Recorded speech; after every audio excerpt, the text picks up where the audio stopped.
All right, that's a good prompt. And this is like third. Uh, Here's a story. I want to say more about the Natashas. Um, when these girls, what happens is this. This is like important to know about the sort of like what ends up happening to them. Okay, so okay, they're put into they're taken from places like Romania, in Eastern Russia, Ukraine.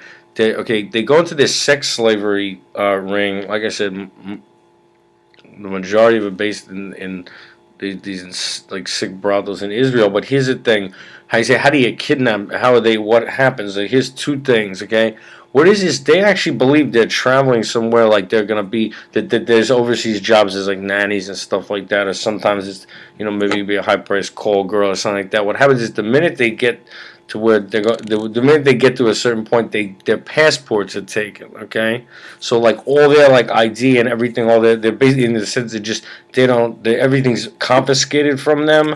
Okay, and then in transition to like Israel or to Tel Aviv, where the most of these brothels are, they're kept in like basements and things and terrorized to like make them aware of the fact that this is actually what's happening. Your passport's taken and you're in a basement with to 10 other girls. They're not fed. Is they give them make sure they're aware of like what their situation is, like a really sadistic way, like to let them know like you're now like to show them their lives are over. Okay, and then but here's the thing: they do make these kind of like daring escapes sometimes from like the brothels and stuff. Like they'll be able to. Here's what happens though: they're from Eastern Europe. They don't speak Hebrew or whatever. They're in Israel, and the Israeli court system, like a lot of them, what ends up happening is they actually get charged with prostitution. Like in other words, like they're looking for all their identifications taken. They're away from Eastern Europe. They're in a country where they don't really speak the language.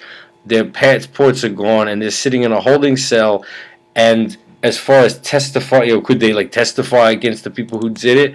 Well, one thing is they're actually charged with prostitution, and they had like the Israeli police will like look into it. And the thing is, of course, the Israeli police are like, of course, in with you can't be running like sex slaves, in a country without like being like paying off the Israeli police. So they're like paid off, but even to the extent that they would be able to like like the girl doesn't speak the language much, and they're actually held in detention in Israel, and the court system there is not like ours, obviously, but they're charged with prostitution, and then what eventually the best they can hope for is they get deported back to like Romania or whatever, where they were in abject poverty to begin with.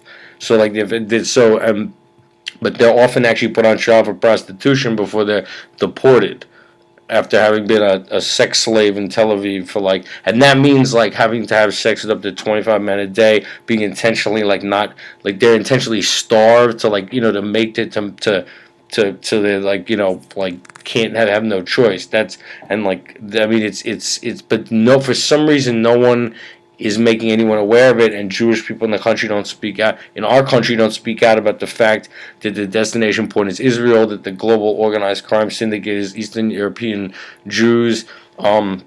You read the book that Natasha's, there's an incredible amount of hostility, like in Russia, towards the fact. This is one reason people like we have people here like David Duke who speak up about it. But I wish Jewish people speak up about this. There's an incredible amount of hostility in Russia to the idea that with the global organized crime syndicate, we're told, and even in movies like Eastern Promises, which is like was like a big budget picture here, they're made to think that international organized crime that they're Russians.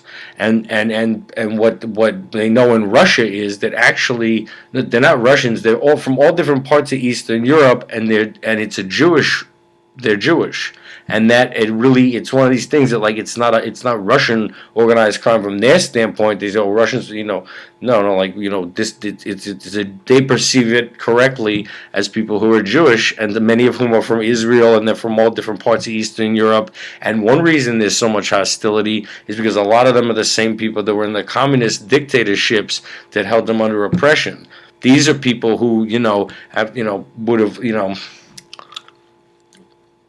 just leave it at that. But I mean, that's a source of a lot of the anti-Semitism in Russia, and just leave it at that.